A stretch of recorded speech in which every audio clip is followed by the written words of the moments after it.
آپ لوگوں نے یوٹیوب کے اوپر سوالات بھیجے، تجزیہ کاروں سے جواب جانتے ہیں۔ فخر درانی صاحب سے کرتے ہیں پہلا سوال۔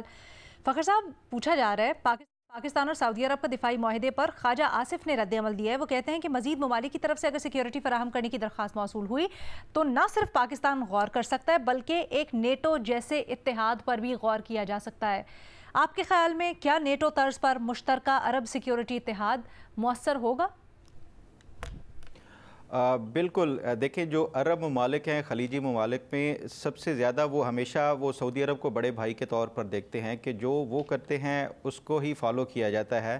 تو اس میں پاسبل ہے کہ مختلف جو ممالک ہیں وہ اس میں شامل ہو سکتے ہیں، اور اس کے اگر آپ کو یاد ہو جس دن یہ دوحہ کا سمٹ ہوا ہے تمام اسلامی ممالک کا، تو اس میں مصر کی طرف سے یہ آئیڈیا فلوٹ کیا گیا آلریڈی کہ نیٹو طرز کا جو اسلامی ممالک کا ایک اتحاد ہونا چاہیے، اور جو نیٹو کا آرٹیکل 5 ہے کہ جس ایک ملک کے اوپر بھی کوئی اٹیک کیا جائے گا تو وہ سب پہ تصور ہوگا اور ان کے اوپر دفاع تمام ممالک کا لازمی ہوگا۔ تو یہ ممکن ہے، لیکن اگر ہم ماضی کا دیکھا جائے جس طرح سے یہ عرب ممالک کی طرف سے مختلف اعلانات کیے جاتے ہیں لیکن اس کے بعد کوئی اس کے اوپر عمل درآمد نہیں کیا جاتا۔ ایک ایگزامپل جو ہے وہ غزہ کے حوالے سے جو مصر کی طرف سے ہی ایک بار پھر یہ آئیڈیا فلوٹ کیا گیا تھا کہ ہم مصر کی جو بحالی کے لیے ایک فنڈ قائم کریں گے، اس کے بعد کوئی پیش رفت نہیں سامنے آ سکی۔ تو اب بھی بظاہر یہی لگتا ہے کہ اگر کوئی مزید کوئی اس طرح کے حملے یا اٹیکس نہ ہوئے تو پھر یہ جو تمام ممالک ہیں ایک بار پھر سے یہ آئیڈیا بھی اسی طرح جو ہے وہ ایک ختم ہو جائے گا اور اس کے اوپر کوئی عمل درآمد نہیں ہوگا۔ تاہم اگر کوئی جینون کوئی سیکیورٹی رسک مزید اگر فیوچر میں ان کو پیش آئے تو پھر اس کے بعد یہ آئیڈیا لازمی طور کے اوپر اس کے اوپر کام ہو سکتا ہے، اور اس میں پاکستان کا کلیدی کردار ہی ہوگا۔ ٹھیک ہے، بہت شکریہ فخر درانی صاحب۔ مہر صاحب، اگلا سوال آپ سے۔ اسرائیلی وزیر خزانہ نے اعتراف کیا ہے غزہ کو منافع بخش ریئل اسٹیٹ میں بدلنے، زمین بیچ کر جنگ کے خرچے پورے کرنے کی منصوبہ بندی ہو رہی ہے۔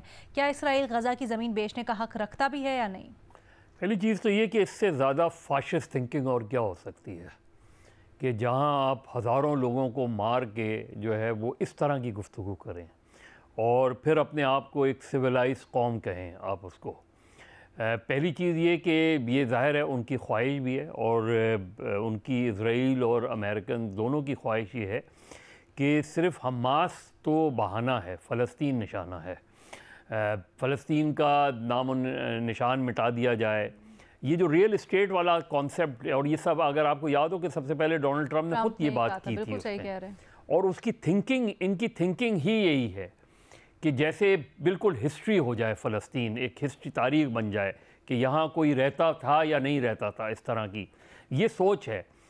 یہ سوچ ان کی پوری ہوتی ہے نہیں ہوتی یہ تھنکنگ، لیکن جس طریقے سے تباہی ہو رہی ہے، جس طریقے سے بربادی ہو رہی ہے، جس طریقے سے غزہ کو قبرستان بنایا جا رہا ہے، تو وہ سوچ تو اپنی جگہ ہے، لیکن اس اسٹیج پر اس طرح کی گفتگو کرنا، اس طرح کی بات کرنا، یہ ریفلیکٹ کرتا ہے امریکن مائنڈ سیٹ کو، یہ ریفلیکٹ کرتا ہے اسرائیلی مائنڈ سیٹ کو، یہ ریفلیکٹ کرتا ہے اس سوچ کو جس کی وجہ سے ہم نے اس سے پہلے دیکھا کہ شام کو انہوں نے قبرستان بنا دیا، انہوں نے لیبیا کو قبرستان بنا دیا، انہوں نے عراق کے ساتھ جو کیا، انہوں نے افغانستان کے ساتھ جو کیا۔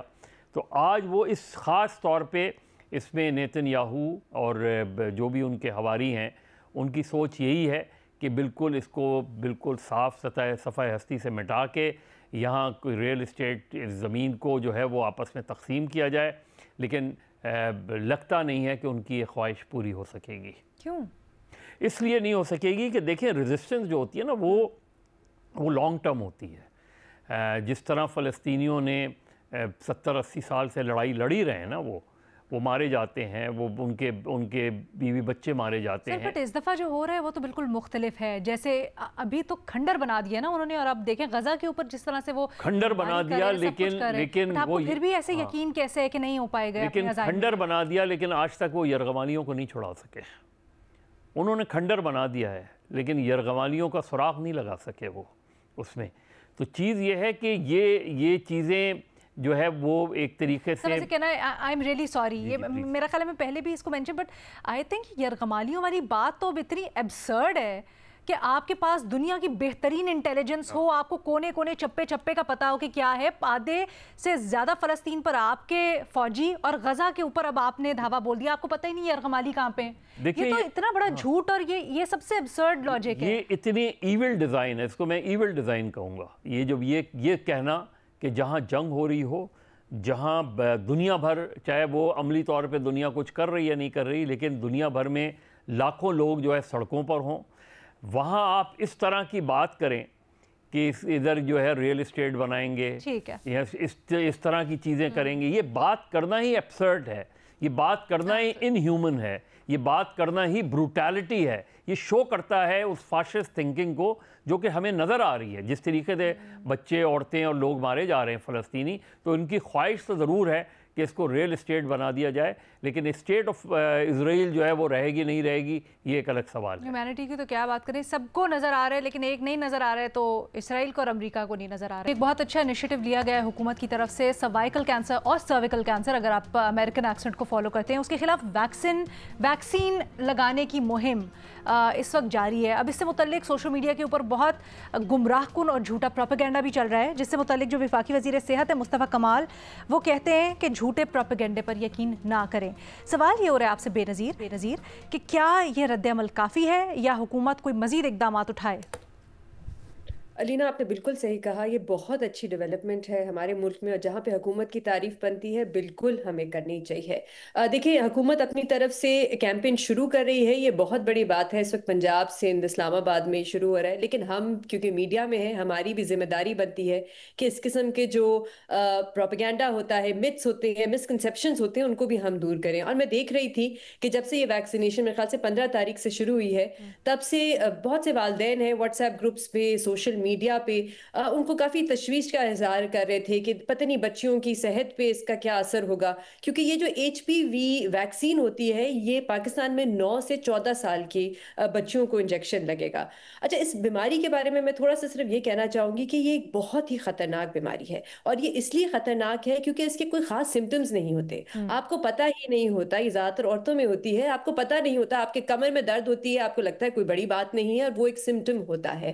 اور دنیا میں یہ 4تھے نمبر پہ ہے موسٹ کامن خواتین میں جو کینسرز ہیں, پاکستان میں یہ 3رے نمبر پہ ہے. تو آپ سوچیں کہ کتنے زیادہ کیسز جو ہیں وہ پاکستان میں ہر سال رپورٹ ہوتے ہیں. صرف ایک انجیکشن سے ہم کتنی خواتین کی جانیں بچا سکتے ہیں. اچھا, جہاں تک متس اینڈ مسکنسیپشنز کی بات ہے, ایک جو بار بار میں دیکھ رہی تھی سوال پوچھا جا رہا تھا بہت سے واٹس ایپ گروپس میں کہ کیا اس سے بچیوں میں انفرٹیلٹی بڑھتی ہے یا ان کی جو ماہواری کا جو نظام ہے اس پہ کوئی اثر پڑتا ہے. علینا, میں نے خود, کیونکہ میری بھی دو بیٹیاں ہیں, میں نے اس کے بارے میں پڑھنے کی کوشش کی, سمجھنے کی کوشش کی. کوئی سائنٹیفک ایویڈنس نہیں ہے کہ کسی اس قسم کا کوئی اثر پڑتا ہے بچیوں کی ہیلتھ پہ یا ان کی صحت پہ. WHO کی رپورٹ موجود ہے پبلکلی, کوئی پڑھنا چاہے. امریکہ کے جو سینٹر فار ڈیزیز کنٹرول ہے ان کی رپورٹ موجود ہے. 15-20 سالوں سے یہ بہت سے ممالک میں لگ رہا ہے, کوئی سائنٹیفک ایویڈنس نہیں ہے اس کا. دوسرا سوال جو پوچھا جاتا ہے وہ یہ کہ کیا یہ حلال ہے, اس میں جو چیزیں استعمال ہوتی ہیں ویکسین میں وہ حلال ہے یا نہیں. اس کا بڑا سمپل سا جواب ہے لینا, اگر یہ حلال نہیں ہوتا تو یہ سعودی عربیہ جیسے یا باقی جو مسلم ممالک ہیں اس میں استعمال نہ ہو رہا ہوتا. سعودی عربیہ میں تو میں آپ کو بتاؤں 2021-22 سے یہ ویکسین جو ہے ان کی جو پوری نیشنل امیونائزیشن پروگرام ہے بچوں کے لیے, اس کا حصہ ہے. تو وہاں پہ دیا جاتا ہے بچوں کو. 150 ممالک ہیں جہاں پہ یہ ویکسین دی جا رہی ہے, اور اب ہمیں بہت اچھی یہ بات ہے کہ پاکستان بھی اب اس لسٹ میں شامل ہو گیا ہے. ایک تیسری مسکنسیپشن میں یہ ضرور کہوں گی کہ یہ بھی پوچھا جاتا ہے کہ اس سے کوئی سائیڈ افیکٹس ہیں یا نہیں. اس پہ بھی میں نے پڑھنے کی کوشش کی کہ کیا سائیڈ افیکٹس ہو سکتے ہیں, اور جو آرگنائزیشن جو پچھلے 15-20 سالوں سے اس ویکسین کے ساتھ کام کر رہی ہیں وہ کہہ رہی ہیں کہ کوئی خاص سائیڈ افیکٹس نہیں ہے. وہی ہوتے ہیں جو بچوں کو جب آپ انجیکشن لگائے ہلکی سی سویلنگ ہو جاتی ہے یا کبھی کبھی بچوں کو بخار ہو جاتا ہے, اس کے علاوہ کوئی اس کے سائیڈ افیکٹس نہیں ہے. تو میں تو صرف یہاں پہ یہ کہوں گی, میری اپنی 13 سال کی بیٹی ہے اور میں خود یہاں پہ کلینک میں ڈھونڈ رہی تھی کہ میں کہاں پہ اس کو لے کے جاؤں تاکہ یہ جلد سے جلد میں اس کو یہ ویکسین لگواؤں. تو جو بھی والدین جو ہیں وہ اس کو دیکھ رہے ہیں, یہ بہت ضروری ہے. اتنی خطرناک بیماری, صرف ایک انجیکشن سے, یہ بہت ایک خطرناک بیماری ہے, اس سے ہم اپنے بچوں کو بچا سکتے ہیں.